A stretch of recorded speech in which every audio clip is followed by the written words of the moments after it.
तर हे बघा, एखादा जरी पाहुणा आपल्यात एक्स्ट्रा वाढलं तर अंदाज लागत नाही स्वयंपाकाचा, आणि एक दोन का होईना भाकरी किंवा चपाती आपली काय होते शिल्लक राहते. आणि हा खूप साऱ्या माझ्या सगळ्या ताईंचा हाच प्रॉब्लेम असतो की ह्या भाकरीचं, शेळ्या भाकरी खाणार कोण, किंवा याचं काय करायचं, किंवा त्या वाळवल्यानंतर ना कधी कधी तशाच राहतात आणि त्यांना बुरशी वगैरे चढते.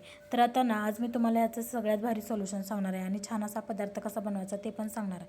तर सगळ्यात पहिल्यांदा काय करायचं, छान अशा ना मस्त अशा भाकरी काय करायच्या, भिजवायच्या, किंवा नसल भिजवायच्या तर डायरेक्टली न भिजवता मिक्सरवर चुरून घ्यायच्या आणि त्याचा छान असा भुगा बनवून घ्यायचा. तर तो भुगा बनवून झाला का नाही, मी त्यावरती कडीपत्ता आणायला गेले होते, तुम्हाला दाखवते किती छान असं आमचं कडीपत्त्याचं झाड आले. मस्त असं त्याला पालवी पण फुटले, एक दोनच पाऊस झाला होता तर मस्त छान आणि म्हणजे हिरवीगार पालवी फुटले. आपण कितीही पाणी घाला परंतु नॅचरल ते नॅचरल असतं आणि त्याचं हे ठळक उदाहरण तुम्हाला इथं दिसून येत असेल.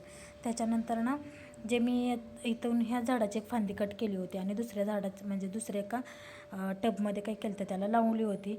तर ते पण एवढी छान फुटून आली की नाही की तुम्ही बघू शकताल, मस्त अशी ती फुटायला लागले, त्याला कोंब यायला लागलेत छान छान असे. तर तुम्हाला दाखवते मी.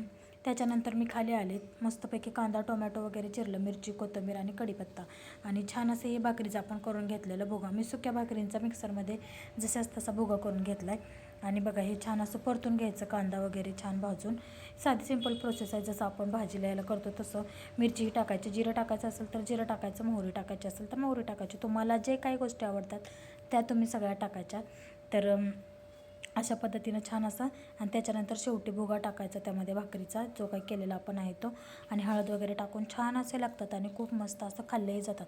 जशा शिळ्या भाकरी खाल्ल्या जात नाहीत तशा हे पटकन खाल्ल्या जातात. त्याच्यानंतर यांच्यासाठी ना शेंगदाण्याचे लाडू बनवायचे होते म्हणून ते पण बनवून घेतले, आणि पिल्लूला हे दोन्ही पाहिजे होतं म्हणून त्याला डिशमध्ये ते दिलं. आमच्या पिल्लूला असं काही नवीन केलं का नाही, सगळ्या गोष्टी आवडतात आणि तो खाण्याच्या बाबतीत कधी नकर करत नाही, सगळ्या गोष्टी खातो. थोड्या का होईना, जास्त नाही पण थोड्या का होईना पण प्रमाणात तो खातो. तर खूप छान असे हे तुकडे होतात. तुम्ही पण ही रेसिपी एकदा नक्की ट्राय करा आणि असा भन्नाट पदार्थ तुम्ही एकदा नक्की बनवून पहा, तुमच्या शिळ्या भाकरी शिल्लकच राहणार नाहीत. तर आता हे बघा, आमच्याकडनं गावाकडून आजी आलेत, म्हणजे माझ्या बहिणीची सासू आहे ना, ते ट्रीटमेंटसाठी इथं आलेले आहे. त्यांचं हॉस्पिटलला म्हणजे वाकडच्या तिकडं कुठलं तर हॉस्पिटल आहे, तिकडं ट्रीटमेंट चालू आहे. तर तुम्ही त्यांची साडी बघितली ना तर आपल्या 2 साड्या घातल्या ना तरी त्यांची साडी पूर्ण होणार नाही, एवढी मोठी साडी आहे. मला ना ती साडी धुताना हातातसुद्धा, मी निर्या जर करतो की नाही आपण, निर्या करून आपटतो की नाही, तर ती साडी हातातसुद्धा बसत नव्हती, एवढी मोठी साडी. हिला नऊवारी का काहीतरी असं म्हणतात. आणि आता अशा साड्या फार कमी प्रमाणात म्हणजे वापरतात बायका, आणि अशी वापरणारी ही शेवटचीच पिढी असेल असं मला वाटतं, ही साडी वापरणारी. त्याच्यानंतर खाली आली कपडे वगैरे वाळत घालून, आणि खूप गरम झालं होतं आणि फ्रीज उघडून बघितला तर जांभळं शिल्लक होती. तर चला म्हटलं आता जामुनचं ज्यूस बनवू छान असा, म्हणून जांभळं कट करून छान असं म्हणजे आठवड्या बाजूला काढून घेतलं त्याच्या, आणि छान असा ज्यूस बनवून घेतला थंडगार असा, थोडीशी साखर वगैरे टाकून. त्याच्यानंतर संध्याकाळी आहे की नाही, आम्ही दळण ठेवायला गेलो होतो मी आणि पिल्लू. तर तिथं गेल्यानंतर पिल्लूला आमच्या पाणीपुरी खायची होती म्हणून त्याला थोडीशी पाणीपुरी चारली. त्याला कितीही पाणीपुरी म्हणजे काय असं वाटतं काय माहिती, तर त्याला चारली तर त्याच्या काय पूर्ण ती तोंडात बसत नव्हती, थोडंसं खाली सांडत होतं. त्याच्यानंतर दळण वगैरे दळून घेऊन आलो. तर हे माझ्या बहिणीनं ना मला गावाकडून दिलेले आंबे आहेत, पिकायला लागलेत, पाडाचे आहेत, परंतु थोडंसं त्याला आता काय म्हणतो आपण त्याला त्या ह्याच्यामध्ये ठेवलं की नाही, म्हणजे गवत काडीचं त्याच्यामध्ये ठेवलं ना बॉक्समध्ये. पहिली एक आम्ही पीठ आणली होती त्यामध्ये भरपूर गवत होतं, त्यातच आता मी हे याला ठेवणार आहे. तर अशा पद्धतीनं हे पिकाय घातलं का नाही मग छान असं पिकतात. तर संध्याकाळच्या स्वयंपाकाला लागली होती मी, कारण इथं संध्याकाळचा आता आजी आल्या त्यामुळे त्यांना म्हणजे गावाकडची सवय कशी असते, आम्ही कितीही 9ला 8ला 9:30ला जेवू शकतो, परंतु त्यांना सवय नाही. त्यांना सवय 7:30पर्यंत जेवायचं आणि 8पर्यंत झोपायची. मग मी पटापटा स्वयंपाकाला लागले. छान अशा मस्तपैकी भाकरी करून घेतल्या, 3-4 भाकरी केल्या तर खूप झाल्या, आणि दोडक्याची छान अशी भाजी बनवून घेतली. आता संध्याकाळची आहे की नाही, भाकरीच खायला खरं तर छान वाटते सगळ्यांना, शक्यतो चपाती वगैरे नाही. आणि गरम गरम भाकरी आणि भाजी तर मस्तच एकदम छान असं लागतं. त्याबरोबर दूध असेल तर मग काय भारीच, एकदम गावाकडचा फील येतो. आणि आम्ही शक्यतो जसं गावाकडं राहतो ना तसंच इकडं पण राहायचा प्रयत्न करतो. परंतु कसं माहिती आहे का, आता आपलं मूल शाळेत जाणार आहे, आणि जसं आपण गावाकडं राहतो तसं बोलायचं तसं राहायचं म्हटलं तर आपल्या मुलाला शाळेमध्ये नावं ठेवतील त्याच्यानुसार. म्हणजे काय म्हणतात नाही, देश बदलला का वेश बदलतो, तसं गणित आहे.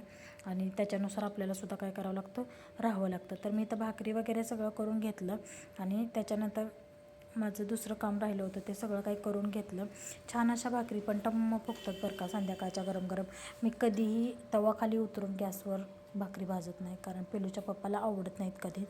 पण त्या भाकरी तव्यात अशा ठेवल्या ना एवढ्या छान फुगतात ना. मी तव्यातच ठेवून भाजते भाकरी, कारण त्यांना कधीच असं गॅसवर ठेवलेलं काहीच. मी मकाचं कणीससुद्धा कधी गॅसवर ठेवून भाजत नाही. सरळ सरळ भाजायचं असेल ना कणीस तर तिकडं आरावर जाऊन ते विकणारे असतात ना त्यांच्याकडून खाल्लेलं बरं. नसेल तर मग ते मका सोलायचे आणि ते शिजवून मग खायचं.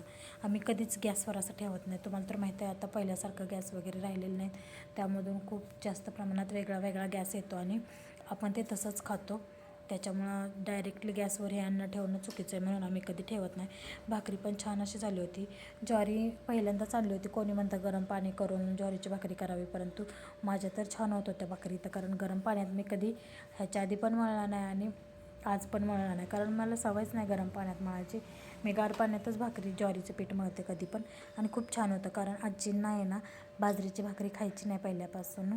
त्यांचं काहीतरी ट्रीटमेंट चालू आहे, म्हणजे त्यांना खूप सगळ्या गोष्टी खायच्या नाहीत. शेवगा नाही खायचा, दोडका नाही खायचा, मेथीची भाजी नाही खायची, टोमॅटो नाही खायचं, बटाटा नाही खायचं, वांगं नाही खायचं, त्याच्यानंतर तुरीची डाळसुद्धा नाही खायची. ह्या सगळ्या गोष्टी खायच्या नाहीत. मग दुसऱ्या दिवशी सकाळी आहे ना पिलूसाठी आणि पिलूच्या आजीसाठी, हे तर गेले होते, पण पिलूसाठी आणि पिलूच्या आजीसाठी छान असा आंब्याचा पल्प टाकून मस्तपैकी शिरा बनवला. तरी तर पिलू खात होता. आजींना म्हणलं कसा झाला, तर आजी पण छान आहे असं म्हणलं. आता तुम्ही बघू शकता आमच्या आजी कशा आहेत. आणि असं डोक्यावर पदर घेणारी ही शेवटची पिढी असेल असं तुम्हाला वाटतं का? मला तर अगदी खरं खरं वाटतं. आणि एवढं छान असं कुंकू मोठं मोठं, परत पदर डोक्यावर, हे सगळं बघायला भारी वाटतं. आणि आता असं शक्यतो सिटीत तर नाही बघायला भेटत, गावाकडे भेटतं परंतु सिटीत तर अजिबात नाही.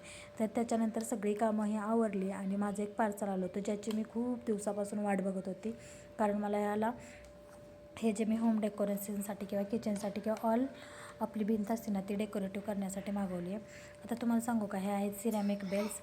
आणि सिरॅमिक बेल्सनं मी 6चं सेट मागवलं. याच्यामध्ये मला 260 का 240 रुपयांच्या आसपास असं काहीतरी हे पार्सल पडलं. मी मेशोवरनं मागवले. ह्या पार्सलनं मला वाटतं कमीत कमी 8 दिवस घेतला असेल. सिटीत असून 8 दिवस घेतले यायला. आणि त्याच्यामध्ये अशा वेगळ्या वेगळ्या छान अशा ह्या सिरॅमिक बेल्स आल्या. खूप छान अशा त्या बेल्स दिसत होत्या, वेगवेगळे कलर आहेत त्याच्यात. तुम्हाला जो हवा असाल तर तुम्ही घेऊ शकता आणि मस्त वाटत होते.